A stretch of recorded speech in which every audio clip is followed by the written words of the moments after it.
Hello, this is Randy Capps from Migration Policy Institute. I'm Director of Research for U.S. Programs. I would like to welcome everyone to this call, Promising Strategies for Reintegration of Migrants Returning to Mexico and Central America.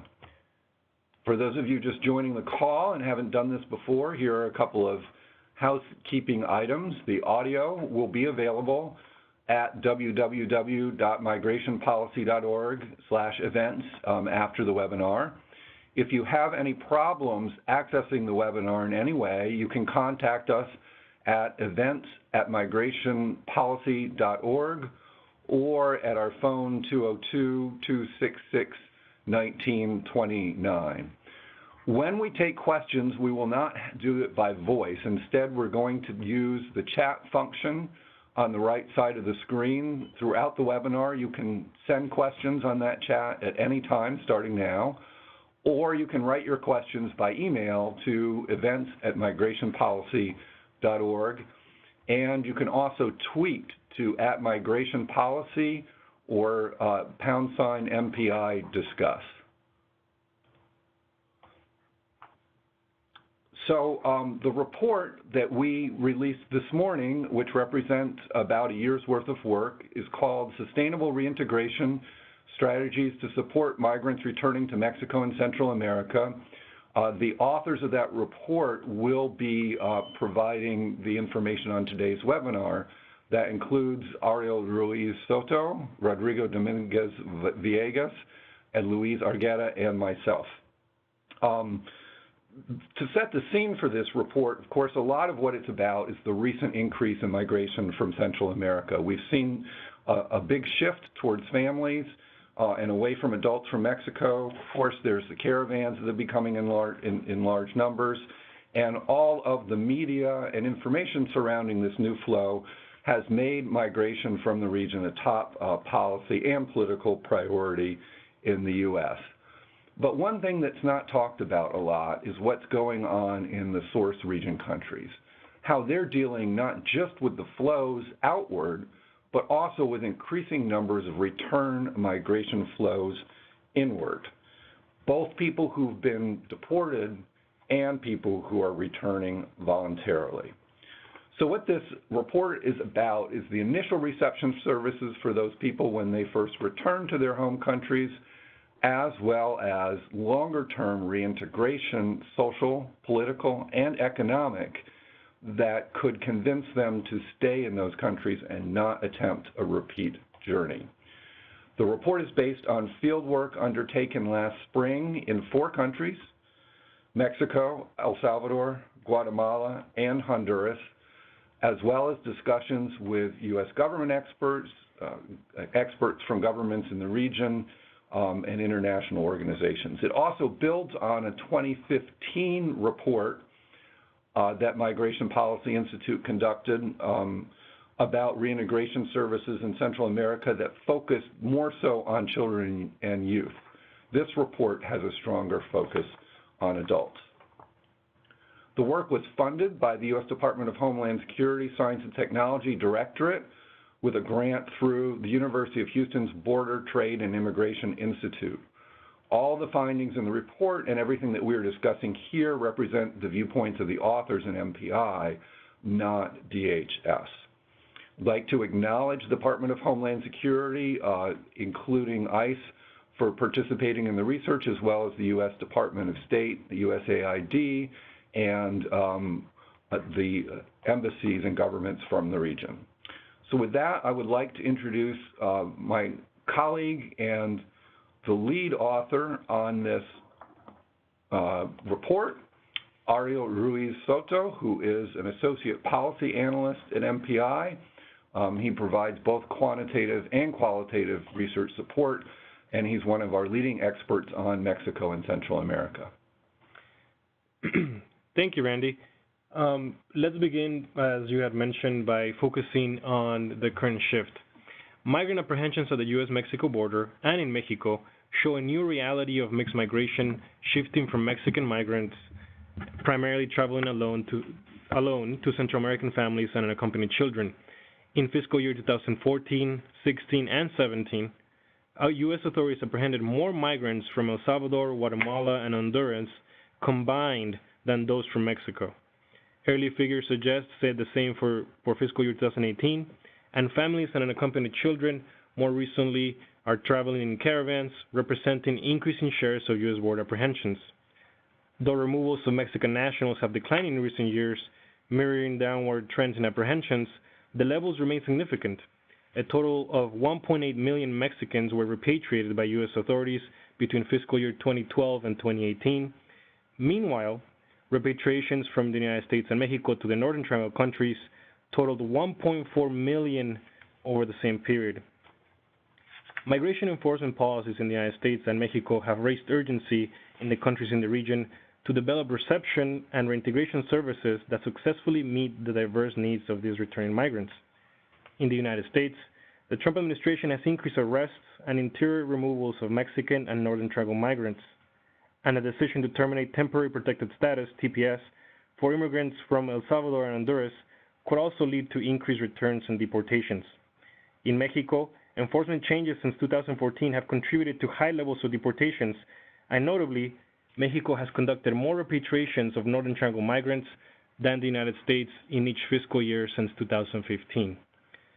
Given these high levels of deportations and an unknown number of migrants who choose to return voluntarily, reception and reintegration services offer new opportunities to improve the livelihoods of these migrants, allow governments in the region to employ skills that migrants learn abroad to bolster economic support, and can lead to reduced unauthorized migration in the region. We consider, to be clear, reception services to be short-term immediate services, as Randy had mentioned, like providing food, hygiene kits, and medical screenings usually provided at government services. By contrast, reintegration services are longer-term services like psychosocial assistance or seed funding for entrepreneurial projects intended to anchor returning migrants to societies and the communities to which they return. Efforts in Mexico, El Salvador, Guatemala, and Honduras to receive returning migrants and assist them as they find their footing in society vary in terms of both capacity and the degree of implementation. Since 2015, when we conducted a similar study in the region, all 4 countries have now adopted 3 common elements in the reception and reintegration services. First, differentiate services for migrants according to their needs and characteristics. For example, migrants who return of different ages, different genders, and have been in the outside of their country in the U.S. or Mexico for longer periods of time. 2, a whole government approach in which multiple agencies coordinate efforts, notably complemented by various parallel efforts by civil society and international organizations. And 3, municipal-level reintegration services with the aim of expanding the geographical coverage of existing services, often by supporting programs and outreach at smaller government facilities. As a result, most migrants deported to these 4 countries now receive basic reception services in a welcoming and safe environment where they are informed of follow-up reintegration services available in their destination communities. However, despite recent progress in improving reception and reintegration services, migrants in all 4 countries face 5 persistent challenges. 1, lack of identification documents that are required to access basic rights and services, particularly for migrants who are deported or have little or no time to plan their return. 2, limited awareness of services among migrants and government officials, especially outside of reception centers, and uneven distribution of services across localities where migrants return. 3, difficulties getting employment credentials recognized and matching skills with labor market needs, which often results in underemployment because labor markets are saturated and competitive. 4, social stigma and employment discrimination based on their appearance, for example, having tattoos, age, or language proficiency. And 5, the persistence of key push and pull factors that drive immigration, like lack of economic opportunities, levels of insecurity or violence, and family ties in the United States. As you will hear from our next panelist, these are contributing factors that we will take into consideration at the end when we propose some policy opportunities. For now, I'll pass it back to Randy to introduce the other panelists. Just as a reminder for those of you just joining the call, if you want to submit questions, You can use your chat function on the right of the screen, or you can submit questions by email to events@migrationpolicy.org. Our next speaker is Rodrigo Dominguez-Villegas. He's an independent consultant for MPI and a former MPI colleague here. He is currently undertaking and completing his PhD at the University of Massachusetts at Amherst and has been doing some field-based research in Mexico, particularly in Mexico City. He is going to talk about study findings for Mexico and Honduras. All right. Thank you so much, Randy, for the introduction, and Ariel for the framing and the summary of the journal findings. So I will start by presenting the most important lessons we learned from the field research in Mexico, and then I'll go on and present the findings for Honduras. Through interviews and focus groups, we found that deported and returned migrants face a series of challenges, but I want to highlight three. The first challenge, as Ariel already mentioned, is getting the necessary documents to have access to a wide range of services, from opening bank accounts to renting an apartment and enrolling in most government programs. Second, of course, is finding a reliable source of income and stable source of income. And third is overcoming the intense emotional stress caused by the interruption to their lives because of their deportation. So, starting with Mexico, what services are available in Mexico to overcome these three obstacles? Here I mentioned some of them, but you can find some more in the report. So when people are deported from the United States, Mexico's National Migration Institute receives deportees at one of the 11 reception centers along the U.S. Mexico border with the Somos Mexicanos strategy. At these reception centers, people receive orientation, food, hygiene kits, medical attention, subsidized transportation assistance, sometimes referrals to local shelters, and something called a certificate of repatriation, constancia de repatriación, that can hypothetically be used as a temporary form of identification to access some public services. Unfortunately, the reality is that this repatriation document is not recognized by most private or public institutions that require an ID to provide their services. To find a source of income, the federal government allocated in 2018 300 million pesos towards the Migrant Support Fund. It's called Fondo de Apoyo al Migrante, to provide seed grants of up to 30,000 pesos, which is around $1,500, for deportees to start businesses. The fate of this fund for 2019 is uncertain, since it is not explicitly included in the approved budget for 2019. In Mexico, two examples of businesses that received seed grants and stood out during the visits that we did last spring were businesses where a group of people have a coordinated effort to grow the business. One was a clothing brand called the Portados brand in Mexico City. Another one was a cooperative that was producing artisanal baked goods, which were being distributed at a huge chain of convenience stores in Morelia, Michoacán. The rest were small businesses, and some of these businesses owners mentioned hardship to stay afloat. Then, next, to train people in skills needed to enter the Mexican job market, states have training institutes called ICATs that provide vocational courses in things like carpentry, cosmetology, and mechanics. And also, Mexico's National Institute for Adult Education, INEA, helps returnees who have not finished elementary and middle school to finish their schooling. Now, sometimes returnees actually have the skills to be competitive candidates for well-paying jobs, but employers in Mexico require official credentials or certificates to screen their job candidates, and sometimes returnees do not have all these certificates. So to address this, INEA has programs to test English skills and provide nationally recognized certifications. Other state training institutes also provide skill certifications in carpentry, electricity, and so on. Now let's go to services provided by non-governmental entities. To improve people's morale when they return and provide emotional support and guidance on how to navigate Mexico, since Mexico is a foreign country to many of these people. Perhaps the most impactful are a series of deportee networks and associations such as Otros Dreams en Acción, Deportados Unidos en la Lucha, and New Comienzos. They provide a variety of services, from teaching people what a CURP is and how to obtain it, as you can see in that yellow image that you see in your slide,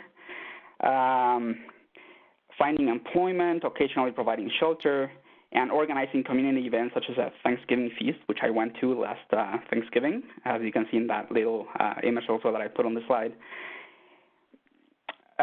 So these networks are pretty important for providing the emotional support that people need to kind of reestablish roots in Mexico. Lastly, I want to highlight a startup called Hola Code. Hola Code is exploiting an opening in Mexico's growing tech industry to train deportees to become software engineers and get jobs that have high initial pay and room for growth. It provides an intensive coding camp with a very unique financial model where students pay for their training only after they secure a job. 49 return migrants have graduated from this program, and 95% have secured a job that pays between 28 and 33,000 pesos, which is around $1,500 a month, and that's a very good salary for Mexico. So some challenges and some kind of promising practices that we recognize in the field work that we did that I want to highlight here, but there's more in the report. There's more detail in our report. The first is that return migrants and their children still face a very complex process to get any education they obtain in the U.S. validated by Mexican authorities. A positive step was that the reform to Mexico's education law in 2017, which eliminated arcane bureaucratic requirements for revalidation. The focus now needs to be on the implementation of these changes. Government workers who process applications have not been trained appropriately on how to handle certifications obtained abroad.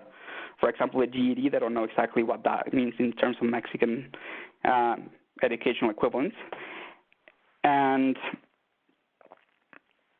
that has created a big problem for people who are returning if they want to continue their education or if they want to obtain the necessary certificates to get employment. The second challenge is to adapt or design the rules of operation of all government programs in ways that facilitate the enrollment of return migrants, given that they probably don't have a lot of the documentation that are needed. The enrollment requirements for Mexican citizens who have not migrated are usually not met by deportees, and this effectively leaves deportees out of these programs.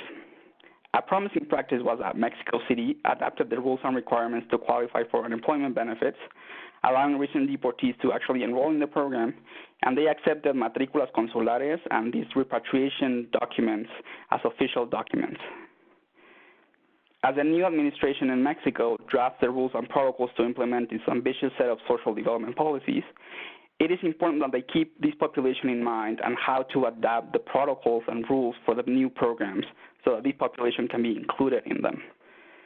The third challenge is to design programs to have long-lasting impact on, that reach returning migrants in the whole country, as Ariel already mentioned. States with a longer tradition of migration to the U.S., such as Michoacán, have whole ministries to reach out to migrants, but there's some states that have very little policies related to this. So now moving on to Honduras, and again, I'm only going to be able to fit in a few things here, but you can read more details in the report. MPI published a study on reintegration services in 2015, and back then we reported that before 2014, the Honduran government had almost no infrastructure and services to receive deportees. Since 2015, however, the General Directorate for the Protection of Honduran Migrants, which is housed within their foreign ministry, has renovated and taken charge of providing the most immediate reception services. In addition to some impressive facilities, which you can see in the pictures in the slide, in their reception centers, they have some interesting practices that could perhaps be used as a model for other countries. First of all, they built partnerships with third parties to run the day-to-day operation of the reception centers under supervision of the foreign ministry. So, for example, at the reception center in Omoa, which receives deportees by land, the Honduran Red Cross runs all operations. Second, they have differentiated and targeted services towards different populations, so different services for adults, for unaccompanied children, family units, and they try to protect groups that are particularly vulnerable to violence, like single women, children, and members of the LGBT community. They also have a streamlined and relatively fast reception process, there are several steps that deportees have to go through to go through the whole reception process, and it's very fast and very well organized in Honduras. And last, they collect extensive socioeconomic data on deportees throughout a database designed by IOM, which is very useful to then know what kinds of the characteristics of the population that's returning and the kinds of things that they need. A couple of contrasts between the reception in Mexico and Honduras. First, in Honduras, all the reception centers have dormitories in them to accompany those who can't find a place to stay immediately after being deported. In Mexico, that's not the case. Somos Mexicanos refers people to other shelters or casas del migrante, or simply they do not provide any shelter, and sometimes deportees have to end up in the streets. Also, in Honduras, they have representatives from the National Population Registry in the reception centers, issuing birth certificates and identification cards, which does not happen in Mexico. So in Mexico, people leave the center with just this repatriation document, which is not useful for a lot of things in Mexico, and then they have to go on and apply for their voting card if they want to do anything else.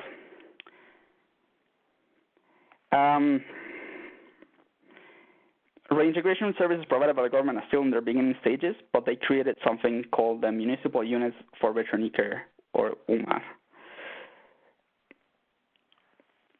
UMARs have recently created field offices that refer returnees to existing government services depending on their needs. They provide guidance and short-term emotional support. They connect return migrants with existing programs in their municipalities, and they use data collected at reception during the reception process to facilitate this.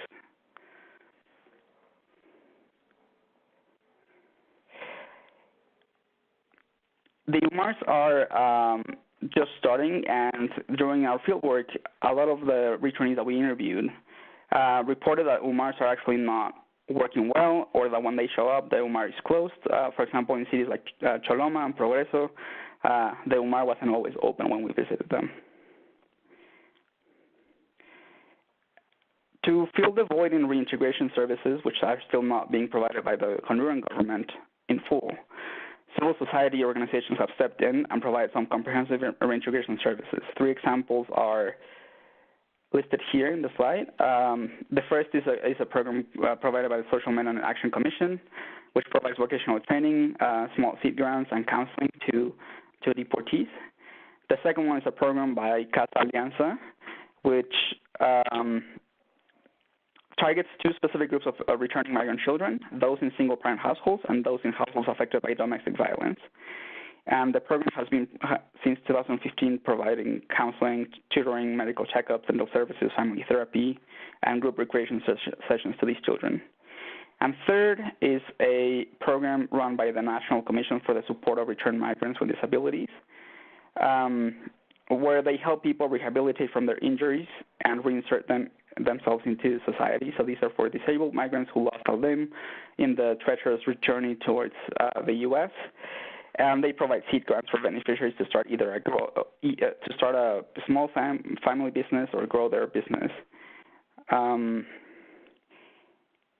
The main issue with these services is that they're only available to a handful of beneficiaries, and they only have funds to support what some call survivalist strategies to have the bare minimum to live. So with this, I will transfer it back to you, and I'm happy to answer any questions during the Q&A. Great. Thank you so much, Rodrigo. Next, I'd like to introduce Ruiz Argueta. Ruiz Argueta is a longtime friend of mine and a collaborator on some prior research projects, a good friend of MPI and an expert on the region who lives in Guatemala and part-time in New York. He's a documentary director and producer of several films that are listed here on this slide that I highly recommend to you. Luis conducted the field work for us in Guatemala and El Salvador. Thank you, Randy, for the introduction, and it's a pleasure to be here. I will also focus on some of the challenges faced by return immigrants, voluntary and involuntary, mainly and talk about the reception facilities and the reception programs that are offered in El Salvador and Guatemala, some of the challenges with identification documents, the limited awareness of services, the difficulties validating credentials, and one of the my pet interest is the stigma and this employment discrimination that immigrants face. Reception facilities are key to helping the repatriated migrant begin to experience a welcoming atmosphere that can be conducive to making him receptive to learning about reintegration services. I think it is very important to recognize the traumatic experience of the deportation process, which often follows a period of detention and an uncomfortable and often humiliating trip. El Salvador has the flagship reception center for the Northern Triangle countries.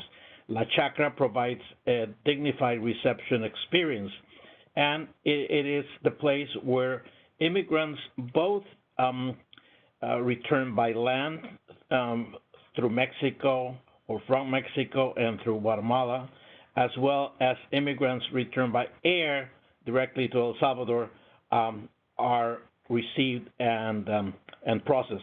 La Chacra provides an orderly processing system. They have Wi-Fi while immigrants wait, provide hygiene kits, showers, some basic psychological services, and a place for relatives to wait for them. All in all, it's a very dignified return.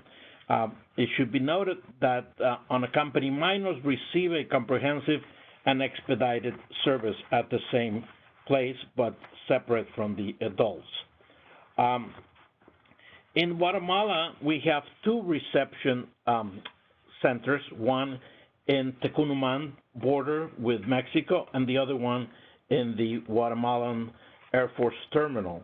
The Tecunuman Border Reception Center is managed by the Immigration Office, and the information there is provided by a representative of the Scalabrini Office, which are missionaries that also run a Casa del Migrante, a migrant shelter, that unfortunately is not very much used by return immigrants, since most of them travel immediately to their places of origin or return to Mexico. In the positive side of this place is that immigrants are processed and released one by one, as opposed to the one in the city where everybody has to wait until the whole group has been processed. However, a negative aspect, which we see in both of these reception centers, is that outside there are smugglers ready to take the immigrants back across the border with Mexico, or in the case of Guatemala City, back to the border. The reception center in Guatemala City is being presently renovated with the help of IOM, and it is expected that it will be a very welcome and efficient place, similar to the one in El Salvador. However, presently the construction has complicated the job of civil society organizations that are welcoming the migrants. It's more difficult to do our job because the space has been reduced considerably and it is noisy and dusty, says Jose Ordóñez of Te Conecta, a very successful reintegration program. In El Salvador, we have some programs that date back to 1998. The Catholic Relief Services started the program Bienvenido a Casa, Welcome Home program, that is the oldest reception program in the Northern Triangle. As I said, the reception center is the best in the three countries. Presently, we have a new program called El Salvador es tu Casa, which coordinates and tries to streamline the services available to return migrants. and general public. In El Salvador, they try not to discriminate between services available to return immigrants and to local residents, which I think it's a very important action. The Ventanillas Únicas de Atención a Personas Retornadas, or VAPRs, are workstations for return migrants in the municipalities across El Salvador. And the University of Oriente provides a training program for return migrants, which is very successful in providing new skills to young return immigrants. However, they face then later the access to jobs, which generally are more available in the main capital of El Salvador. In El Salvador, we have some civil society groups that are very successful in helping immigrants as soon as they arrive. One of the main ones is the Instituto Salvadoreño del Migrante, INSAMI, and I will speak a little bit more about this later, but they provide a 12-step mental health program that is very successful and very welcomed by arriving immigrants. The government also has an organization called Comigrantes, which is very active in es el Consejo Nacional para la Protección y Desarrollo de la Persona Migrante, and they coordinate programs in El Salvador and also for the Salvadorian immigrant population in the U.S. Back to Guatemala, we have the recently revived organization, official organization, Consejo Nacional del Migrante, CONAMIGUA, which after 1 year of hiatus is now active, and everybody expects that it will be more successful than in the past, helping immigrants sort the hurdles that they face upon return. The Asociación de Retornados de Guatemala, ARG, it's a group of return immigrants that welcome other immigrants at the airport and provide that first handshake and welcoming smile that is so essential to somebody who has been detained and then deported. Two private organizations, Te Conecta and What Te Incluye, are worth mentioning. Te Conecta provides computer training and other skills necessary for English speakers who then are helped obtain work at call centers. What Te Incluye, it's a organization that coordinates different actors, both governmental and civil society, and they provide training, and for those immigrants that successfully complete training, they provide seed capital for different enterprises. Some of the key successes are shoemakers and bakers. The main limitation of these programs is that they need to be scaled up so that they can reach many more people. INTECAP, it's a national training institute that provides also training, but their programs are usually quite long. La Casa del Migrante, both in Tecunumán, but mainly in Guatemala City, provide one of the major needs of return immigrants, which is housing. Many immigrants return to the city, but their families are in the countryside. However, the jobs are in the city, and they need housing, which the only entity providing it now is La Casa del Migrante in Guatemala City, and this is not for a long period. I think that we will talk about the limiting awareness of existing services among migrants. There is a very successful project called Quédate. It's a training center in the countryside in Guatemala, but it is not known by immigrants in Guatemala or here in the United States. Last week I visited a shelter with 186 unaccompanied minors, which is about an hour north of New York City, and there they had the visit of the Guatemalan president's wife in October, and she spoke a lot about Quédate, but the big question that all the kids had is, how come we never learn about this?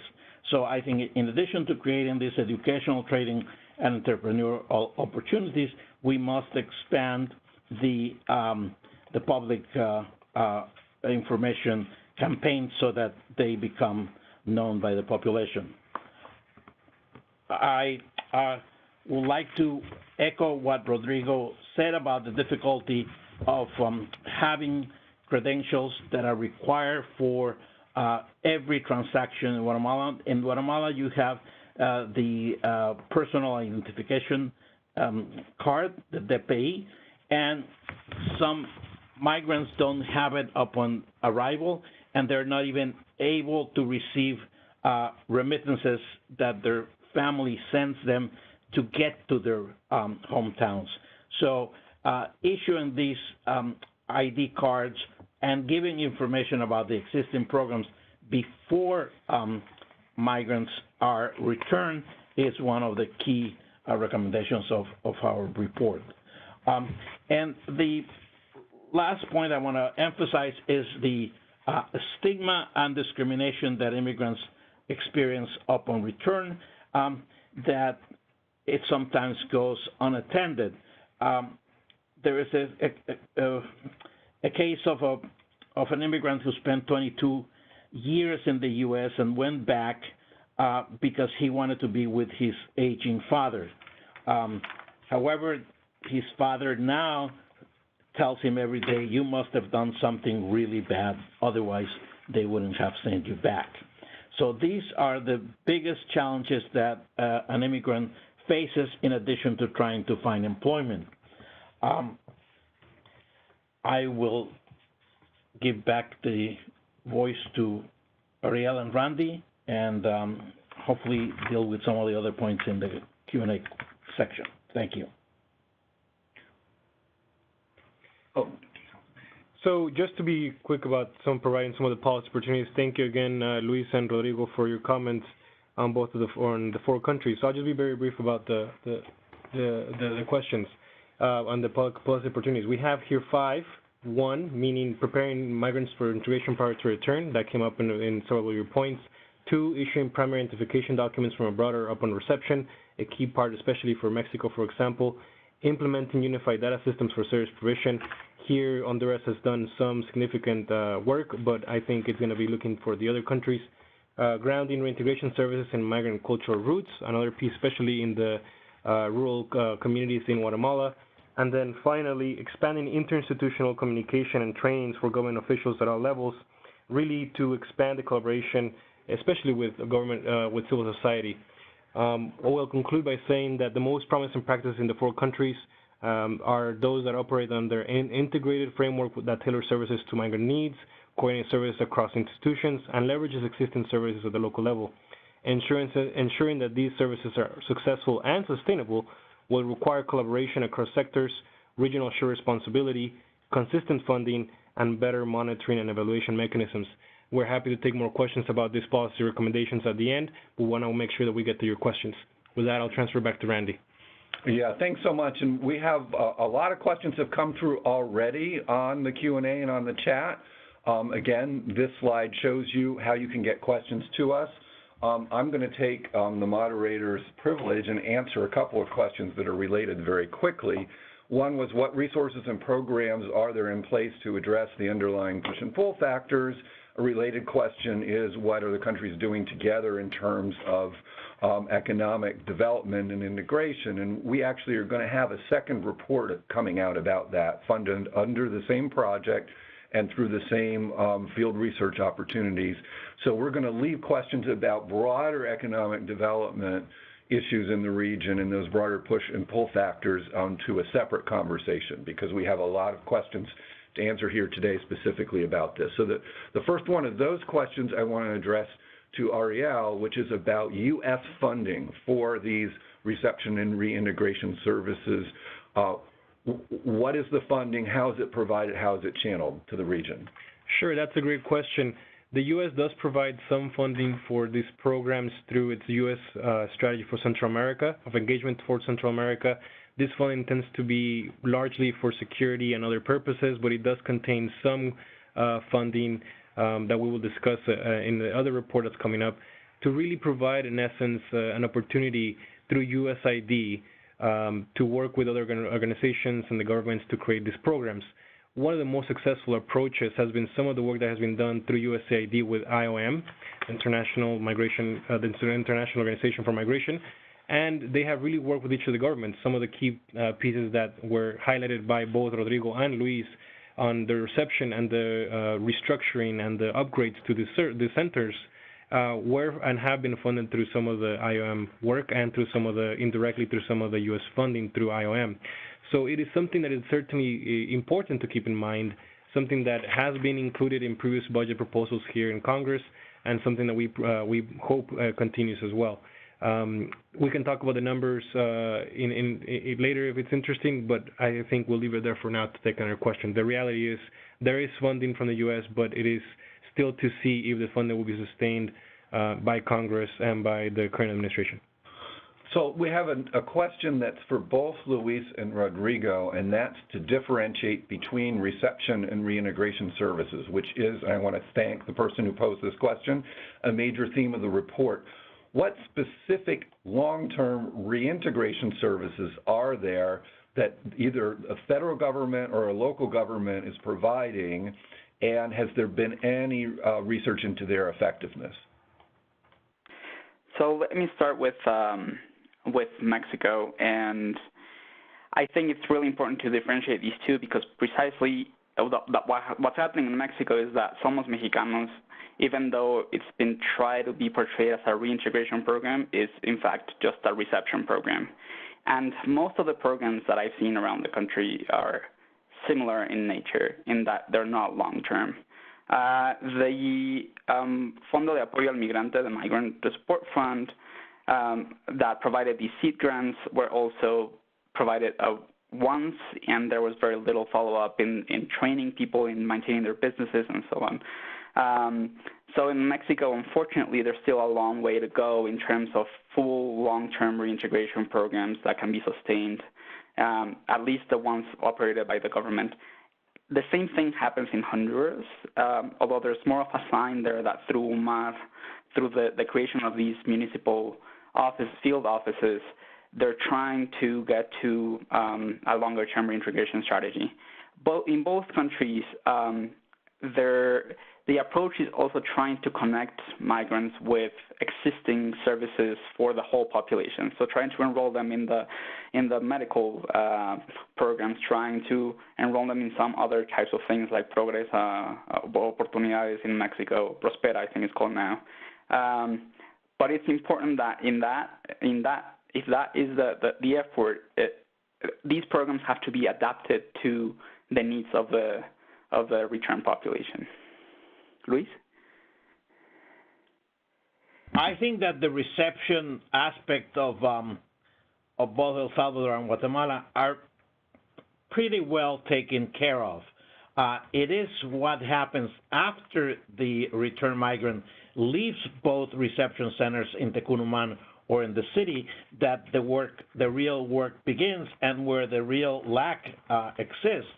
Because even though there are very successful projects like Te Conecta, which trains English speakers to work at call centers, it's a very small number of the return migrants that this program serves. This organization itself is looking to expand its funding sources, and just recently we had a very sad situation where somebody wanted to donate some money in the U.S. to them, but there was no fiscal sponsor that could be the recipient of those funds. So international cooperation to those groups, I think, would be very effective. We need also to scale it up and to expand the type of jobs that they can offer the return immigrants. But I think that what the Incluye is now working on trying to incorporate the municipalities and the services that they provide to be directed also to immigrants. I think that is a very good strategy, but it's just beginning.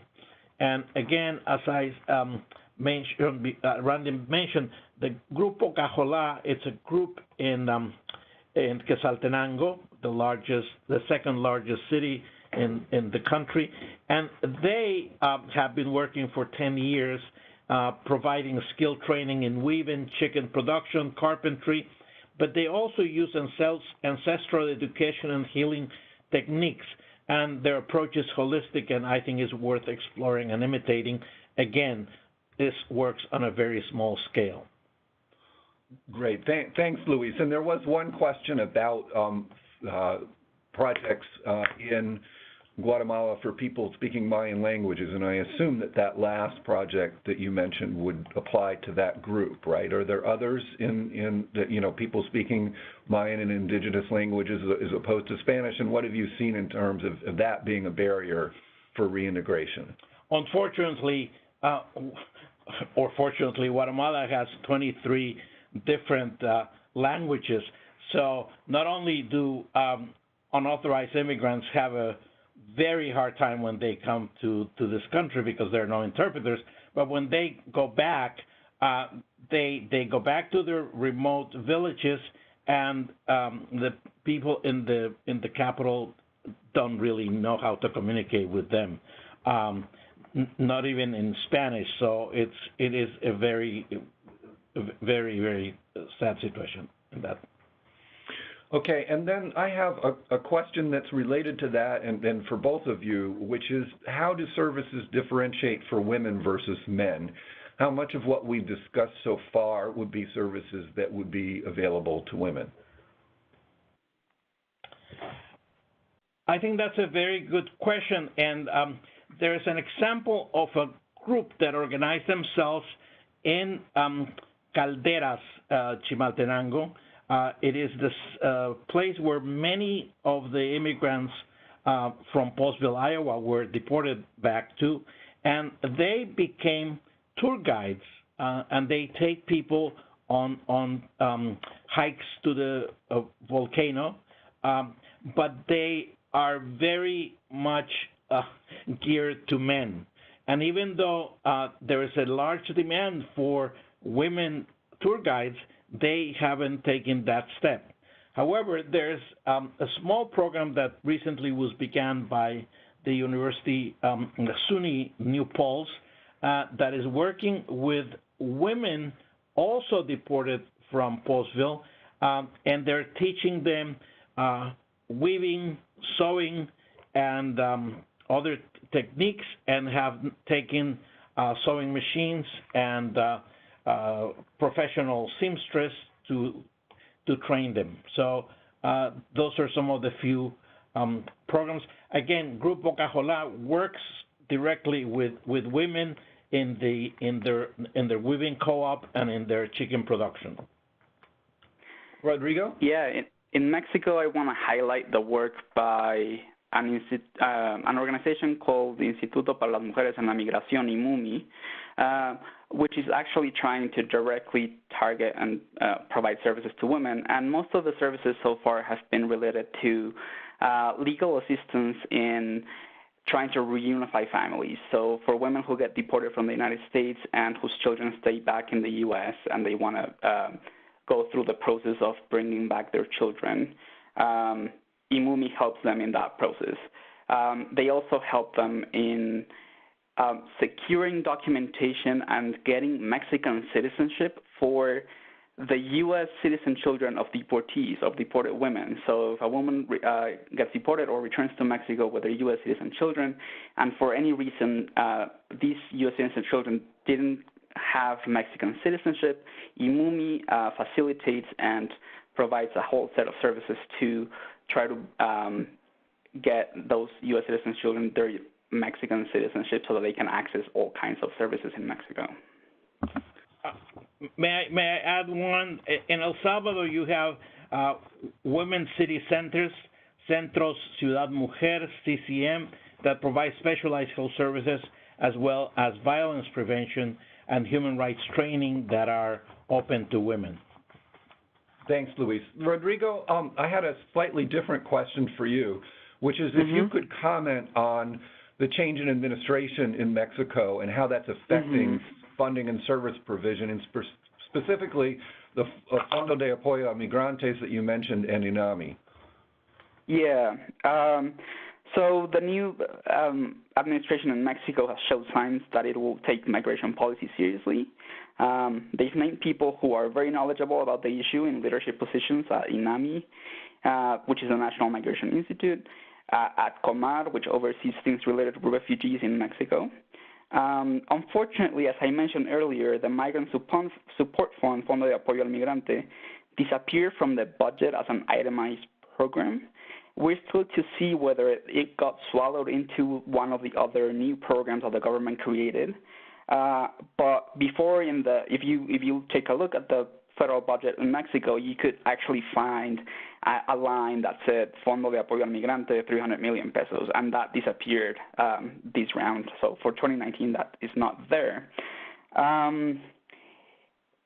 Also, in my first review of the rules of operation of a signature and ambitious training and employment program for youth, which is called Jóvenes Construyendo el Futuro, I noticed that the requirements to enroll in this program do not accept matrículas consulares, for example, repatriation documents, and they also require, for people to enroll in this program, they require proof of residence in Mexico, which is called a comprobante de domicilio in Mexico.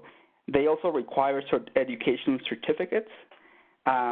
So all these things are very hard for people who lived in the U.S. for a long period of time to obtain when they're in Mexico. So again, it will be very important to keep an eye on how these and other programs are designed and implemented, and to make sure that the protocols and regulations are adapted to the different circumstances that deportees and voluntary return migrants face in Mexico. Rodrigo, there's another specific question for you, and this one is about Honduras. It's about the information database, how the data, when it's collected, how is it shared with government agencies, and is it a central database, and do non-governmental agencies have access to the information? If not, what implications does that have for coordinating governmental and non-governmental service delivery? Great, that's a great question. So the data gets collected when migrants go through the reception center, and then these data collection system was designed by IOM, and then it gets shared with some government institutions, and most importantly with the personnel at UMAR. So the UMAR officials in their field offices, they have a computer and they have access to the system to all the migrants that have been received in Honduras. And how do they use it? Let's say that the Tegucigalpa Chamber of Commerce has a new program where they are trying to recruit, they're trying to employ people who have English skills and certain skills. They would contact the UMAR, or the Protectorate for Migrants in Honduras, and then from there, the UMAR would go through the profiles of the deportees and there's contact information for the deportees in that database too. So then they would contact the people who meet the requirements for the program, and they would contact them and tell them, well, there's this opportunity available. Would you like to apply for it? So that's a very innovative and successful and promising practice, in that the people at UMAR are actually able to contact returnees and deportees and offer them services. And there is communication between the civil society organizations and the government entities to be able to connect deportees to the services that are provided by civil society. Okay. This is a more general question for both Luis and Rodrigo.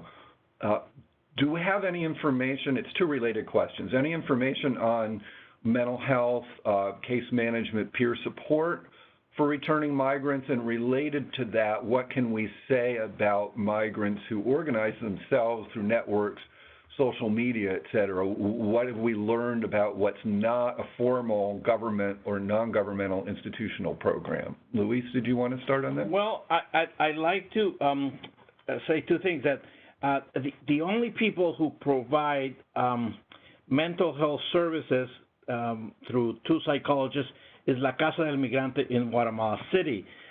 They try to detect emergency cases at the arrival center, and then they have another psychologist at the house that does more in-depth work with people that come.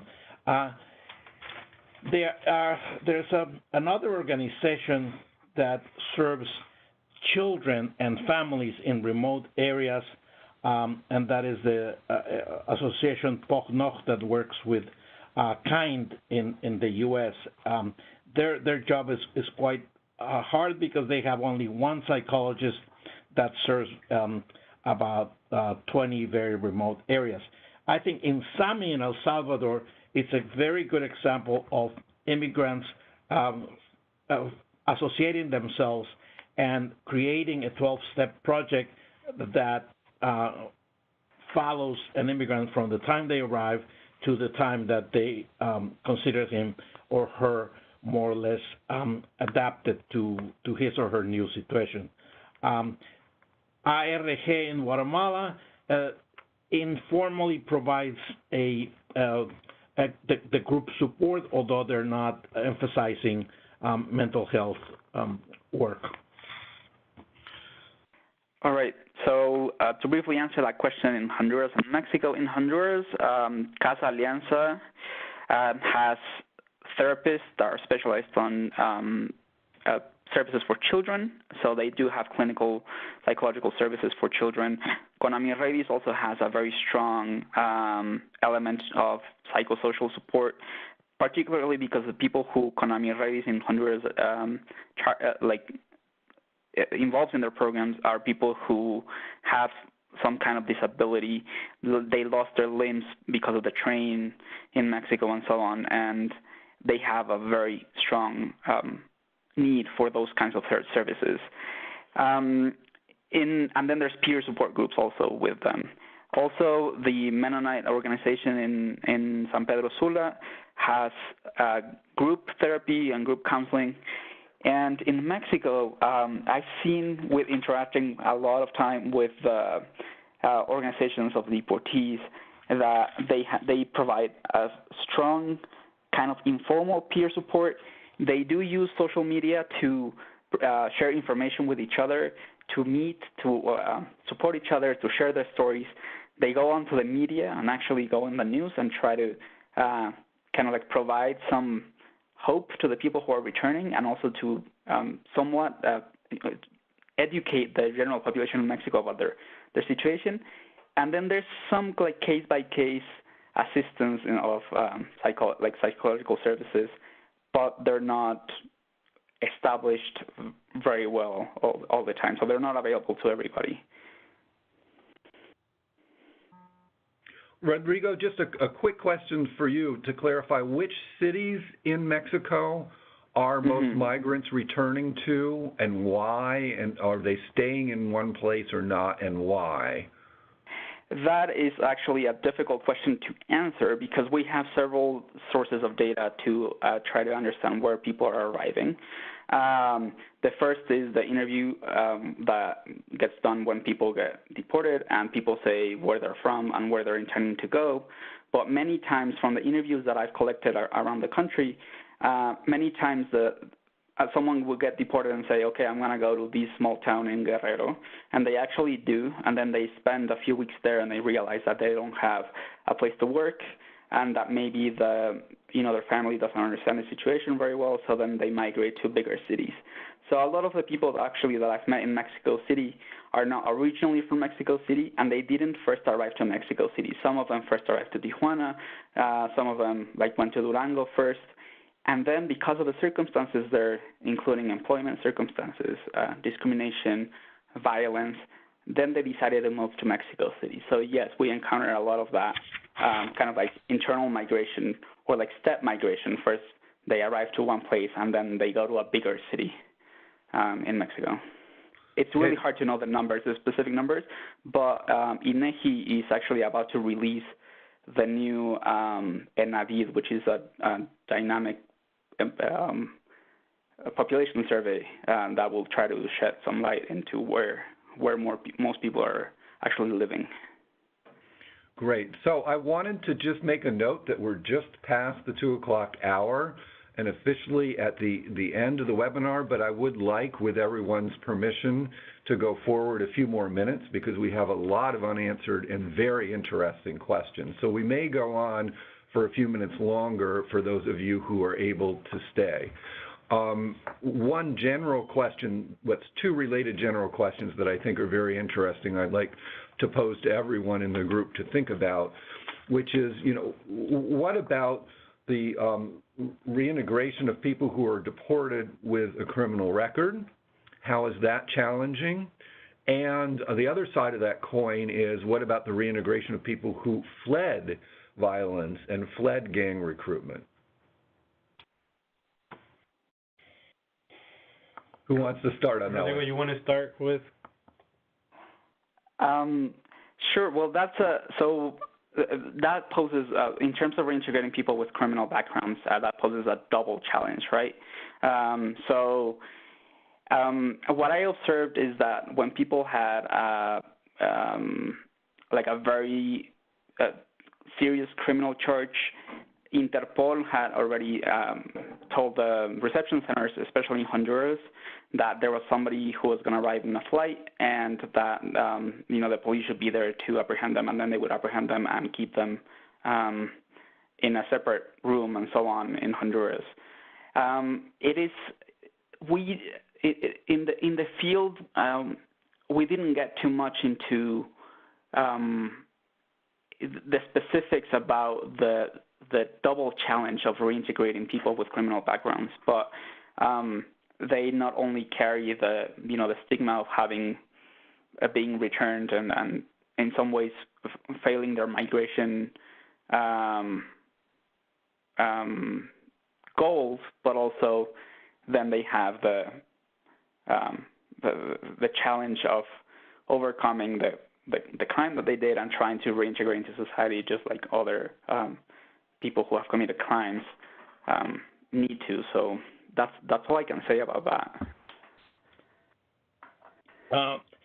In Guatemala, when people are first checked in after they're either get off the bus at the border with Mexico or get off the plane in Guatemala City, immigration checks, and if they have a flag that calls attention to them having a police record or maybe an order of detention, they are separated and they're dealt by different authorities. In Guatemala, one very tough hurdle to get over is the fact that for call center jobs, the employers can check international databases. And if you have a recurrent violation of a deportation order, you probably will have a criminal record that might cause you to get fired or not to be hired. And in El Salvador, we found that was also the case. For people who flew gang violence and are sent back, it's quite a different question, but that is one of the reasons why many return immigrants turn around and fly and fly back, and escape back to the U.S. Okay, thanks. I think we've got time for one more general overarching question that's been phrased a bunch of different ways in several questions. One phrasing of it: when is the best moment to get returnees information while in detention or when they've already returned? And I think this brings up the question of what the U.S. government or the Mexico government could do in collaboration with the receiving countries for reintegration planning. And I was wondering if any of you had any comments on reintegration planning. Maybe I could start with a couple of suggestions, and Rodrigo and Luis, and you guys can complement some of what I say. It's important to try to divide the stages of the intervention.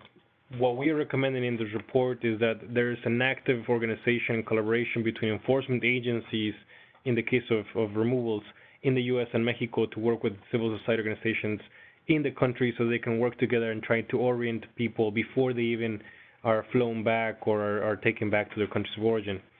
That's one approach.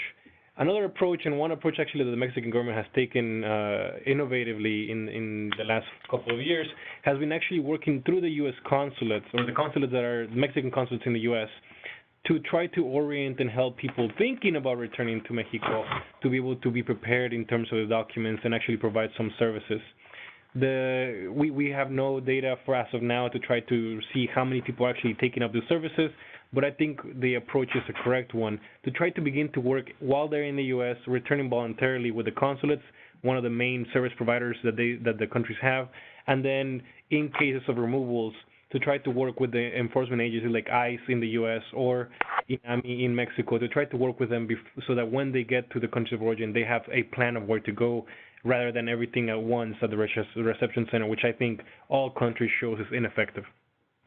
Rodrigo, Luis? Yeah, I think that we have to recognize that upon arrival, that particular moment is the worst time to give anybody information, because all the immigrant that has been returned involuntarily wants to do is get out of the reception center and go home or go back to where they came from. So if we can give people documentation that they need prior to the deportation, we should also aim to give information about services available upon arrival before people are sent back. And if, it is hard for people to think the worst, but I think all immigrant organizations, the way that families prepare plans of what happens to children if one of the parents is deported, they should also get information about what they're going to do once they get to the country of origin if they get deported. Rodrigo, did you have anything to add to that?